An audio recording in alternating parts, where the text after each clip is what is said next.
एकदा तू भेट मला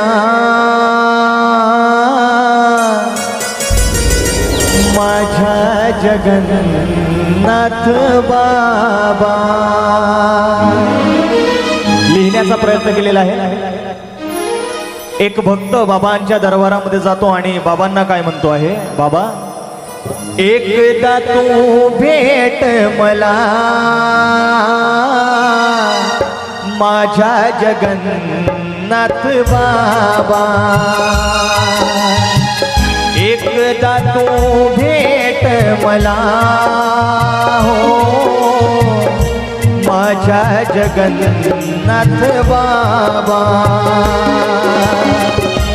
आलो तुझ्या मी दर्शनाला, आलो तुझ्या